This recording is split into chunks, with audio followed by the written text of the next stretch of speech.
شرک میں گرفتار نہیں ہو سکتی۔ اب اس کے برعکس اس کے مقابلے میں چند روایات پیش کی جاتی ہیں اور روایات پیش کر کے ان سے استدلال کر کے یہ ثابت کرنے کی کوشش کی جاتی ہے کہ لیں جی امت تو اس وقت جو ہے وہ شرک میں گرفتار ہے۔ جس طرح اس میں دہلوی نے تقویۃ الایمان میں لکھا صفحہ نمبر 23 پر کہ سننا چاہیے کہ شرک بہت پھیل رہا ہے اور اصل توحید نیاب ہے، اصل توحید نیاب ہے، شرک بہت پھیل رہا ہے، یعنی ثابت یہ کرنے کی کوشش کی ہے کہ اس وقت امت مصطفیٰ کی اکثریت جو ہے وہ شرک میں گرفتار ہے، حالانکہ یہ بات بالکل غلط ہے۔ اب جو روایت پیش کی جاتی ہیں صحیح بخاری مسلم اور دیگر کتابوں سے، اس میں بنیادی طور پر یہ سمجھیں کہ بعض احادیث وہ ہیں کہ جن کا جو تعلق ہے وہ بالکل نادر صورت کے ساتھ ہے، اور اصول یہ ہے کہ النادر کالمعدوم للاکثر حکم الکل، جو نادر ہوتا ہے نا قلیل، وہ نہ ہونے کی طرح ہوتا ہے، اس نادر کی وجہ سے اکثریت اور مجموعی جو حصہ ہے اس پر حکم مرتب نہیں کیا جا سکتا۔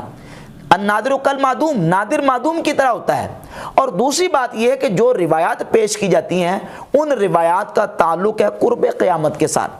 اب قرب قیامت حالات وہ نہیں ہوں گے جو اس وقت اب موجود ہیں، اور جس وقت جو امت ان حالات سے جو وہ گزر رہی ہے یہ حالات نہیں ہوں گے، بلکہ قرب قیامت حالات بہت زیادہ چینج اور تبدیل ہوں گے۔ مثال کے طور پر ایک دو روایت پہلے سنیں کہ قرب قیامت حالات کس طرح ہوں گے۔ نبی پاک صلی اللہ تعالی علیہ وآلہ وسلم نے ارشاد فرمایا،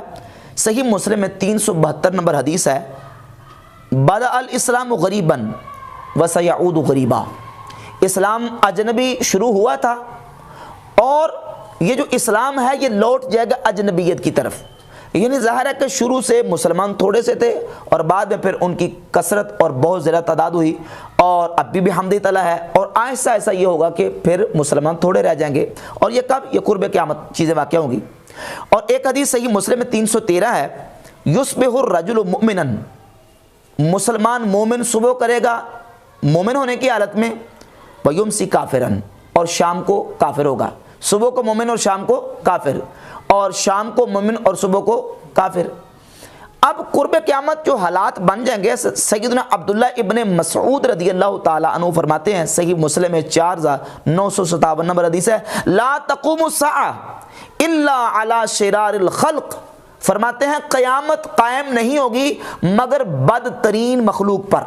جو بدترین لوگ ہیں ان پر قیامت قائم ہوگی، ہم شر اہل الجاہلیہ، وہ جاہلیت کے لوگوں سے بھی زیادہ بدترین ہوں گے جن پر قیامت قائم ہوگی،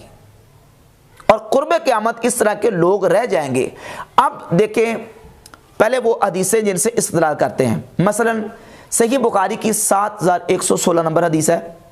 اور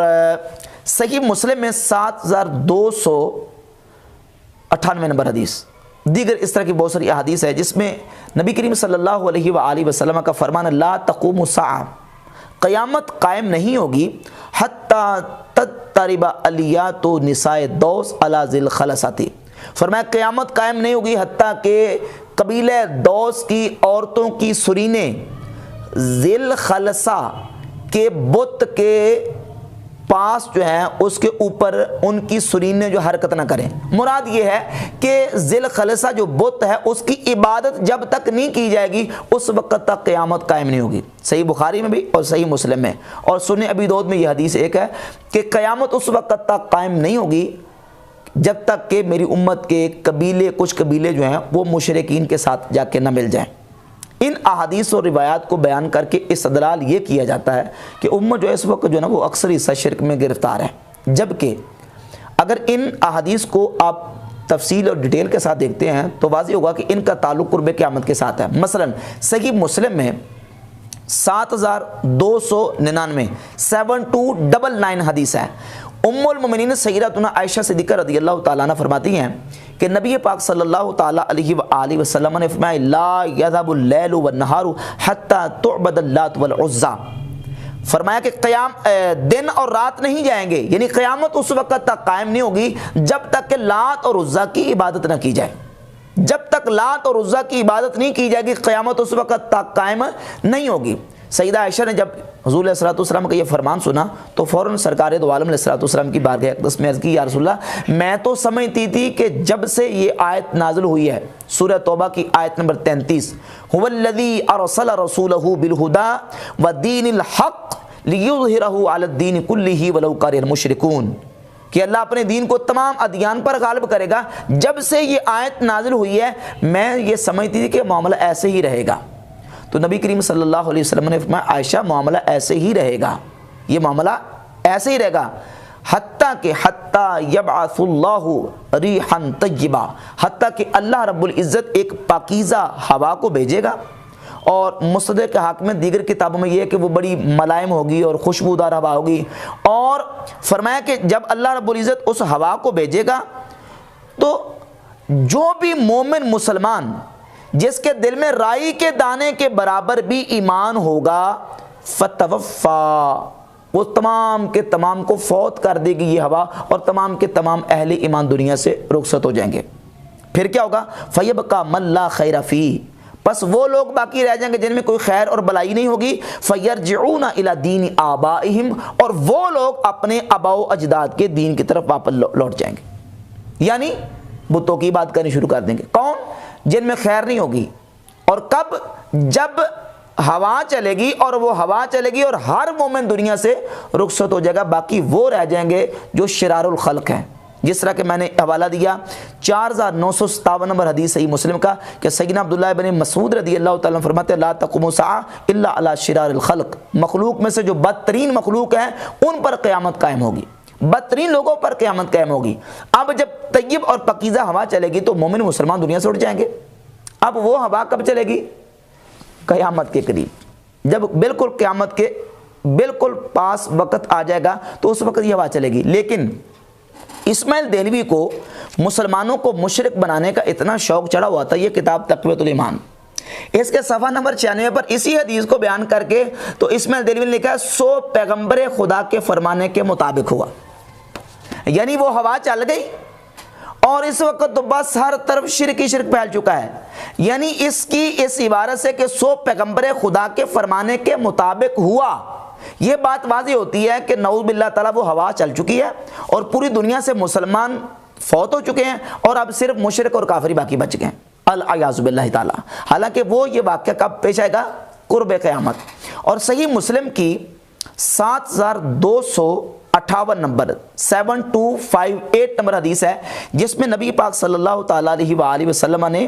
جو قرب قیامت جو لوگ بتوں کی عبادت کریں گے اس حدیث کو بیان کیا تو فرمایا کہ ان امتی سیبلغ، بلکہ اس حدیث کا شروع یہ کہ اللہ رب العزت نے میرے لیے زمین کو سمیٹ دیا اور میں نے زمین کے فرأیت مشارقہا و مغاربہا، میں نے اس کے مشرق کو اور مغرب کو دیکھ لیا۔ اور حضور فرماتے ہیں کہ جہاں تک اللہ رب العزت نے میرے لیے زمین کو سمیٹا مشرق اور مغرب تک، ان امتی سیبلغ ملکہا ما زوی لی منہا، اللہ رب العزت میری امت کی حکومت کو وہاں تک پہنچائے گا جہاں تک میرے لیے زمین کو سمیٹا گیا ہے۔ کہاں تک؟ مشرق سے لے کر مغرب تک، یعنی امت مصطفیٰ کی حکومت اور سلطنت مشرق سے لے کر مغرب تک جائے گی۔ جا چکی ہے یا جانی ہے؟ وہ جانی ہے، اور ظاہر ہے کہ وہ امام مہدی رضی اللہ تعالیٰ عنہ تشریف لائیں گے، حضرت سیدنا عیسیٰ علیہ السلام کا نزول ہوگا، یہ سارا واقعہ اس وقت پیش آئے گا۔ اچھا، اب وہ حکومت مسلمانوں کو مشرق سے لے کر مغرب تک ملنی ہے، ابھی ہوا چلنی ہے، لیکن یہ ہوا چلا کے بیٹھے ہوئے ہیں، اور یہ گویا کہ امت کو جناب صرف اپنے اس خود ساختہ توحید کے نشے کے اندر مست ہو کے وہ مسلمانوں کو مشرک بنانے کے در پہ ہیں۔ تو یہ سارے واقعات بتاتے ہیں۔ اور اس حوالے سے ایک اور حدیث بھی ہے، امام حاکم اپنی کتاب المستدرک الصحیحین کی جلد نمبر 5 صفحہ نمبر 448 پر 8832 نمبر حدیث لے کے حضرت عبداللہ بن عمر رضی اللہ تعالیٰ عنہ یہی قیامت کے واقعات بیان کرتے ہوئے ارشاد فرماتے ہیں کہ میں نے نبی پاک صلی اللہ علیہ وآلہ وسلم سے سنا، حضور فرماتے ہیں فَيَبْقَى شِرَارُ النَّاسِ، صرف جو بدترین لوگ ہیں نا وہ رہ جائیں گے،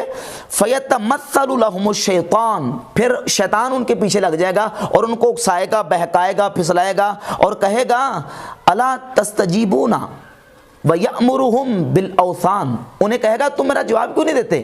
اور پھر ان کو حکم دے گا یأمرہم بالاوثان، بتوں کی عبادت کا، فیعبدونہا، پس وہ لوگ جو شرار الخلق ہیں وہ بتوں کی عبادت کریں گے، کب؟ قرب قیامت۔ تو ان حدیث سے بحمد تعالیٰ یہ بات بالکل واضح، اور واقعات